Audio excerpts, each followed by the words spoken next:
Listen up, America. They're not gay. They're fags. God hates fags. Fags burn in hell. Fags die, God laughs. Fags equal AIDS. Fags doom nations. Amen.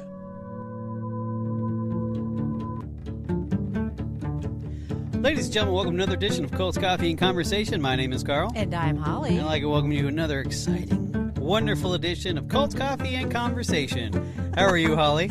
I'm doing well, Carl. How are you today? I'm doing very well. I'm very excited and also interested in our next group. But we still want to give a little bit more love to our previous group. Okay, yes.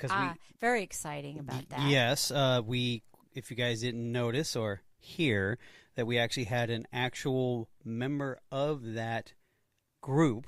Yes, it was the Zendik Farms. Yes, the Zendik Farms. And Helen Zuman was our guest. Yes. And we were able to do a quote-unquote live recording. Yes. And we included that in the podcast, and that was a first for Cults Coffee and Conversation. Yes, that was fantastic. It was wonderful. Thank you once again. Okay, before we get in... Oh, wait. We must do one thing, our disclaimer. This will be the final time I say this disclaimer, because I think we pretty much get the hint. This is for entertainment purposes only. We are regular standard people with regular standard jobs. Well, some of us have a job, and some of us are good thing. Retired. Amen. Lucky. But we don't hold any degrees in theology, so we just get the information, tell the story, and blow your mind. Okay. Done? Done. Beautiful. Okay. So before we get into our conversation about our new group / cult. Okay. What are you drinking, Holly? Well, I have a hot caramel macchiato upside down. Just like the group we're pretty much covering. Beautiful. Okay. And of course, what about you? I have a vanilla latte. I decided to keep it boring. I wasn't in the mood for foam, or I would have got a cappuccino.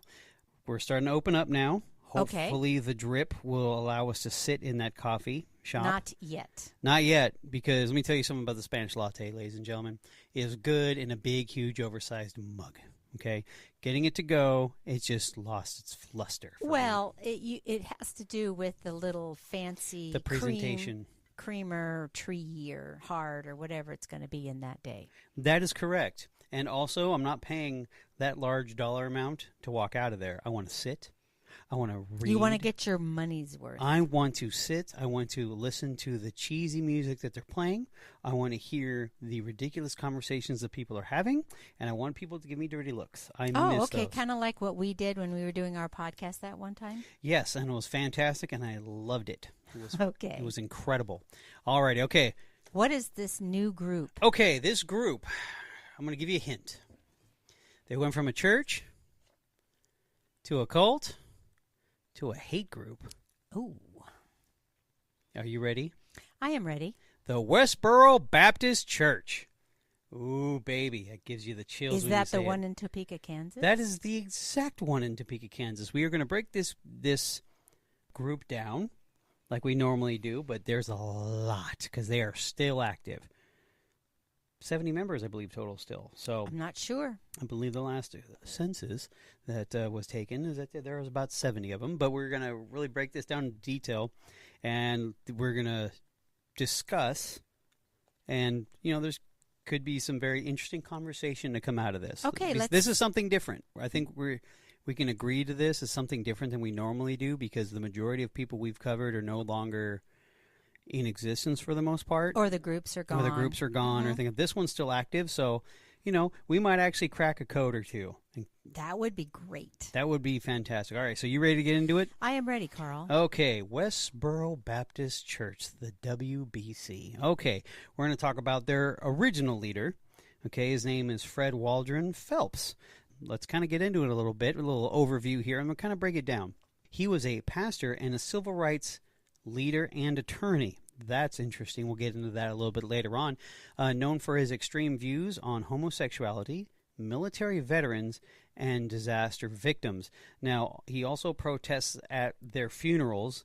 They believe that they were killed as a result of God punishing the United States for having bankrupt values and tolerance for homosexuals.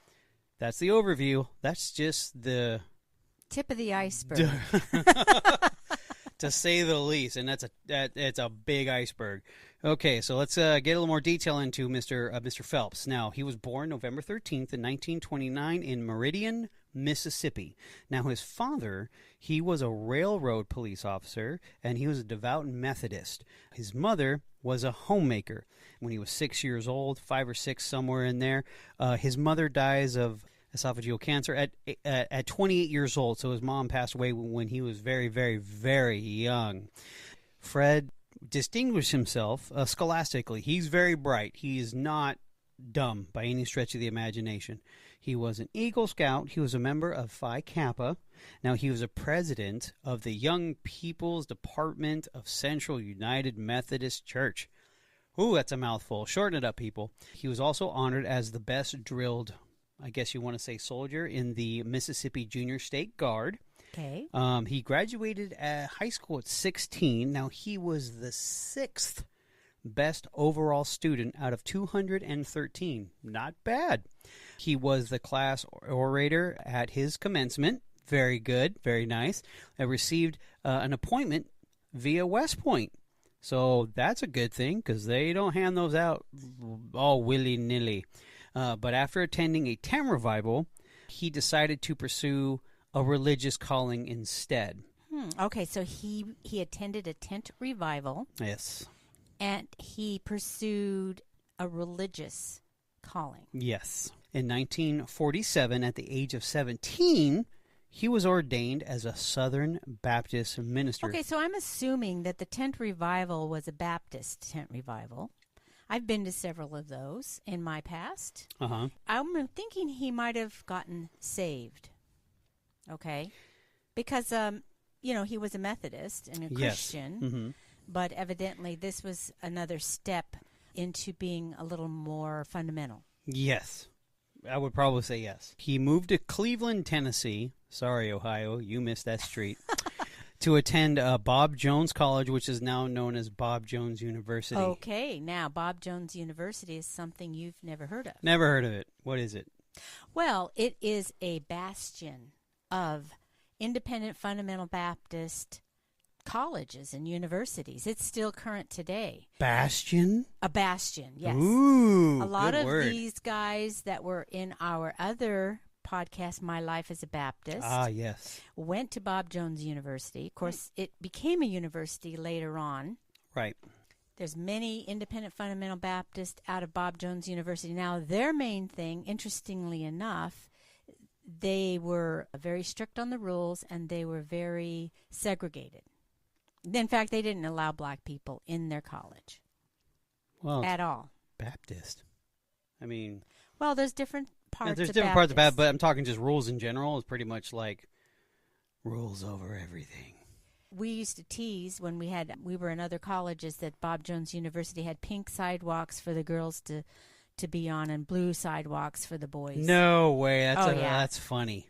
I That's don't know if actually that's pretty true, funny. but- That's actually funny, though. But they were very, very strict. Mm. Okay, so he ended up dropping out of there. Yes. But there's a side note we must discuss, though, which we feel that's maybe could crack a code. This is a code-cracking possibility. Okay. Okay?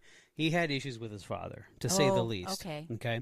Now, according to the research we've done, now, he refused to go to the appointment through West Point because his father, I guess, worked really hard to obtain that. Now, I don't know what's true or what's not true. My opinion, just in general, if you get an appointment with West Point and you know you're not getting in, you still go anyway. Sorry. No, what it is, the appointment wasn't like our appointment is to just talk about it. The appointment is they actually picked him. He was appointed to go to that college. He already had entrance in. Makes his decision even worse. Yes, of course. Because we're talking West Point, or maybe not. See, the whole thing is that when we're talking about this, my lovely, wonderful, our lovely, wonderful Coltonites, is that we know what this person had become. So when you're reading this and you're like, this is stupid, this is this, why would you do this? Because part of it is because we know the end game of it all. We have to separate our emotions away from the end game because this guy's a treasure trove of just, of wonderful, wonderful human beingness. That's not a word, but I made it up. But, you know, we have to kind of understand, you know, prior to... Of course, you said that sarcastically. Of course I said that sarcastically. I'm a sarcastic man. Come on. Okay. But we're just kind of get people's in mindset of what we're talking about. Now, of course, he abandoned his Methodist faith because we already assumed he's Southern Baptist. At this point. Yes, they didn't have independent fundamental Baptist group yet. No, they did not. And then, of course, his father remarried to a divorcee. Now, he was raised by his aunt. Yes. During the time of his mother's death to the marriage of the divorcee. He had a massive issue with this. So I guess he also disowned his sister as well, probably because we're just assuming that she just went along with it. Okay, yeah. And you're like, let's go deep into this hate. Well, first off, yes. They're Methodist. They're Methodist. Okay, so his father, his sister, and probably the new wife was Methodist. And they had whatever their beliefs are. Right. Obviously divorced. We don't know what kind of situation that woman was in. Doesn't really matter. Doesn't matter. Because obviously to him, he felt that was the cutoff. What happened that... Well, the hatred towards his own family, look how deep this is. He never spoke to them again. So he's 17 years old at this time. He returned all of their letters that they wrote to him and his family, birthday cards to him and his family, and Christmas gifts to his kids unopened. Returned them all. So that's a deep shunning. That's some deep... Yeah, just interesting to that's sounds like a turning point of hate. So he goes to a tent revival. Right. He gets saved, we're assuming. Right. And from there, all of a sudden, he doesn't go to to the West Point. No.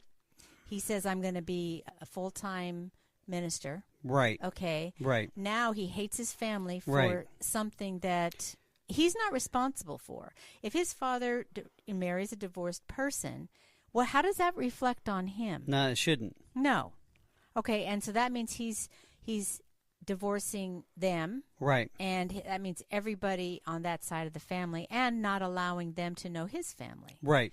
So, yeah, that hatred somehow... That's deep. It's kind of interesting that is it instead of he getting saved with the love of Christ, he somehow puts on this yoke of hatred. Right. Well, I mean, because we call it hate your mother Baptist. It's kind of like hate your father Baptist. Right. And the thing too is that when you put it to that thing, because he is so much against divorce, and there's probably a bigger story behind this, but of course we'll never know. But you know, it just how can you be a leader in a Southern Baptist whatever to the point where you shun your own father? Well, yeah, it's pretty. I'm just like I said once again. I'm using the word multiple times over, but it's deep. It's a deep thing, and yet you're supposed to be a spiritual shepherd. No, I think he might have used it as a badge. Possibility. You know what? Nothing really shocks me anymore when it comes to covering these groups.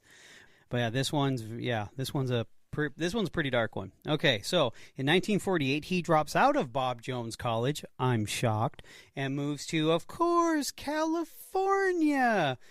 Woo! And becomes a street preacher. Where does he become a street preacher? Pasadena. Good old L.A. County. Perfect. And he ends up attending John Muir College. Now, John Muir College was not a religious college. No, it is not. Now, everything was going well, allegedly, until June 11th, 1951, Time magazine ran a story about him. Now, I did not read it, but I do have, the synopsis of the article. Now, the article was covering how he was lecturing fellow students about sins committed on campus and by the students and the teachers, the faculty. Okay? This is the list that he was saying was happening on the campus: promiscuous petting, evil language, profanity, cheating, teachers using filthy jokes in the classroom, and, of course, my favorite, how he put it, it's so 1940s, pandering to the lust of the flesh. Well, that is a term that is used in the Bible, lust of the flesh. Yeah, but the word pandering is just like, who really says pandering anymore? Oh, yeah, there's that word's out there now. Oh, again, probably, yeah, but that's so 40s to me. Anyway, now the college ordered him to stop doing what he was doing, citing a California law that forbade teaching religion on any public campus. So what does he do? He does what almost everybody we've talked about. They just move across the street. I'm thinking he was very aggressive in his list and in putting that into people's face. I mean, honestly, college, just people in general, society, this list is going to happen no matter where you go. Yeah, and yes, exactly. So, no one's perfect. Except him. Of course. All right, so in October of 1951, he meets his wife. Now, his wife's name is Margie Mary Sims. Rolls right off the tongue. Very nice. They got married in May of 1952. Now, in 1954, he packs up his pregnant wife and newborn child to Topeka, Kansas, to serve as an associate pastor at Eastside Baptist Church. Oh, okay. Eastside Baptist Church sounds like a nice little church in Topeka, Kansas. It does. Then in 1955, the church leadership opened up Westboro Baptist Church and became the lead pastor there. So this is where we're going to stop for now. We are, like I said, we're doing this a little bit different because there's so much to cover. I just wanted to get to the point, we wanted to get to the point where, okay, we've done the background.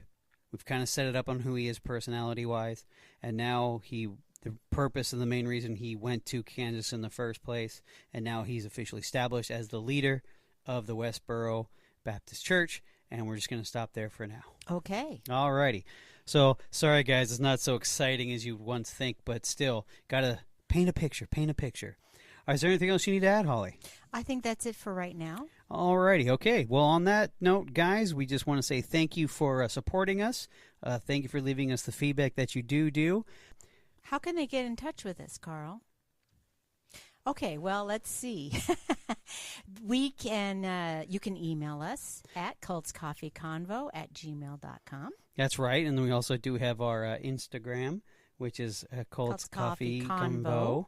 And then we also do have our Twitter. Yes. Cults Coffee Con 1. And I'm blanking out. And then, of course, we do have our Facebook page of Cults Coffee Conversation. Yes. And then we also have the audio one as well. Yes, you take your smartphone, record a voice memo, and send it off to cultscoffeeconvo@gmail.com. Beautiful. Can't tell me I'm not rusty. But do not edit this out. It's too good. All righty, and on that note, Holly, good night. Good night, Carl.